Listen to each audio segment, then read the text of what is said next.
Hi, I'm Jordan. This is my dad, Jim, the Grumpy Plumber.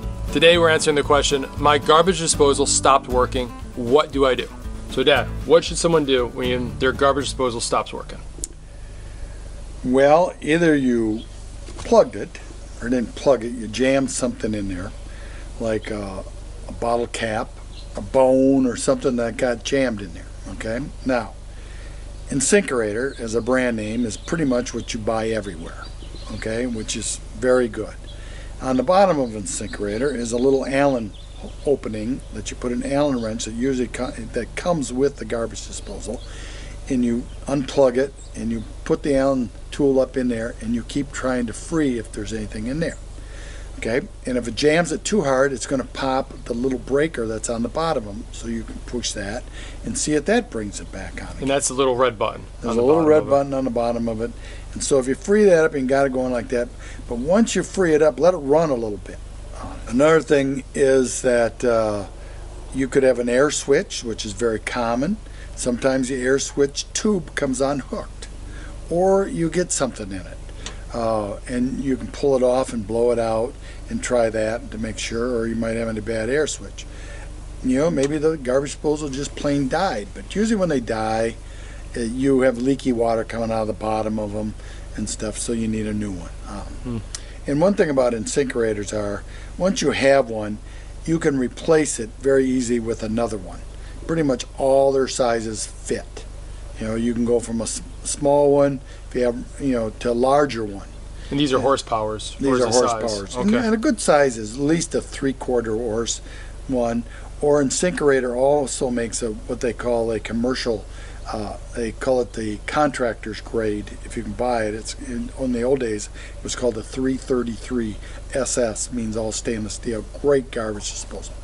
But you know, that's a good one to put in, I think, if you can get it. If not, all InSinkErators are they're good, but a bigger horsepower is a better way to go. But the idea is, like you're saying, was that they're all the same size, so you can swap it out easily yourself. Yes. No, they're not always the same size. One's a little bigger on it, but they will all connect the same way with the same device on it. You know, there are other brands out there, but I've always liked InSinkErator. Do all the brands have that Allen wrench to free it if it's jammed in the button? No. Oh, no, some really? Don't even do that on it. Okay. So what do you do if you have one of those that's jammed? Yeah, I used to take a broom handle or the plunger and stick the handle down in there and try to free the blade. There's no blades in a garbage disposal. The blades are on the outer walls of it, and there's lugs in there that throw the food up to grind it up. That's how a garbage disposal works. So what do you do when you jam the broom in there? You're just trying to... The broom, you're just trying to free up the lugs or free up the motor part of it to push it around. Okay. Because, you know, like some things will get caught between the grinder that's on the bottom and the walls of it, because that's where it drains out. Everything gets thrown against the walls and ground up small enough so that it goes out through the drain. Okay. And if you're going to have a garbage disposal, use it. You know, I hate it when people say, well, I never use my garbage disposal. Then why in the hell do you have one? You know? It's like, I never use my toilet. Well, then get rid of it and make it a closet. You know?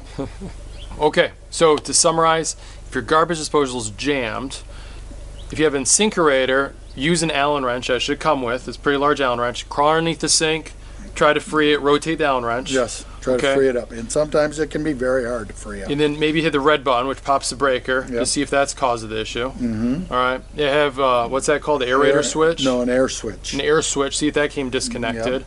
Yep. So you got to do all this underneath the sink. So clear it out underneath, crawl underneath. If you have trouble with the air switch and you don't think it's working, and one thing about it, if it's on an air switch, which a lot of them are nowadays, unplug it and plug it directly into an outlet and see if the thing takes off. Then that will tell you that the air switch could be bad or the hose. Plug the garbage disposal directly in the wall instead of the air switch. Yep. Okay. All right.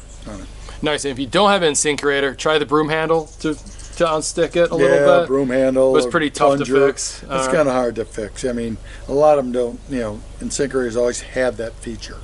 That's why most contractors use it or plumbers use it. So great. Thanks so much for watching. Click subscribe for more tips from the Grumpy Plumber. Hey, thanks for asking.